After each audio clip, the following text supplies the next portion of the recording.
جو شخص مسلمانوں کو بم سے اڑانے آیا تھا وہ کیسے اسلام کا داعی بنا؟ امریکہ کی ریاست انڈیانا کے شہر منسی میں پیدا ہونے والا رچرڈ میکنی ریمبو کی فلمیں دیکھتے ہوئے بڑا ہوا اور اسی کی طرح سخت جان اور طاقتور بن کر دشمنوں کو مارنا چاہتا تھا۔ اس کے اسی عزم اور امریکہ سے والہانہ محبت نے اسے امریکن مرین کور تک پہنچا دیا۔ رچرڈ ایک مضبوط جسم کا مالک تھا اور پیشہ ورانہ عسکری مہارت کی وجہ سے ترقی کرتے ہوئے سارجنٹ بن گیا۔ اس نے امریکی فوج کی طرف سے کئی جنگوں میں شرکت کی۔ رچرڈ اس انتہائی خصوصی چھاپا بردار گروہ کا بھی حصہ تھا جسے بوسنیا کے قاتل ملوسیوچ کو زندہ پکڑنے کے لیے بھیجا گیا تھا۔ تمام بڑی بڑی جنگوں میں شرکت کرنے کی وجہ سے اس میں سخت دلی اور بالخصوص مسلمانوں سے شدید نفرت پیدا ہو چکی تھی۔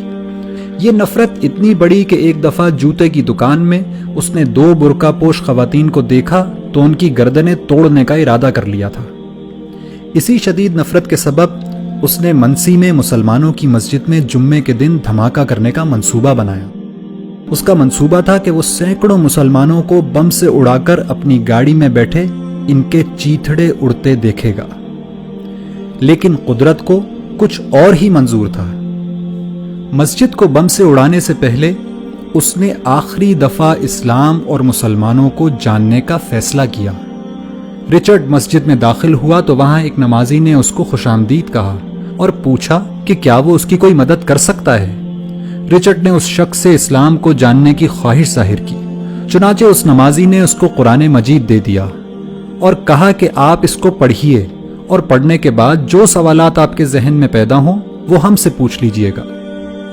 چنانچہ رچرڈ قرآن پڑھتا گیا اور مسجد جا جا کر سوال کرتا رہا، یہاں تک کہ 2 مہینے بعد دنیا نے قرآن کا یہ معجزہ بھی دیکھا کہ وہی شخص جو کل مسجد کو بم سے اڑانے کی تیاری کر رہا تھا آج وہیں کلمہ شہادت پڑھ رہا ہے۔ رچرڈ اس مسجد کی انتظامی کمیٹی کا 3 سال تک صدر رہا اور آج مایوسی اور نفرت کے شکار لوگوں کی کاؤنسلنگ کرتے ہوئے امریکہ میں اسلام کی دعوت لوگوں تک پہنچاتا ہے۔ ایک انٹرویو میں رچرڈ نے بتایا کہ قرآن کی اس ایک آیت نے اس کی زندگی تبدیل کر دی کہ جس شخص نے کسی ایک شخص کی جان بچائی اس نے گویا پوری انسانیت کو بچا لیا۔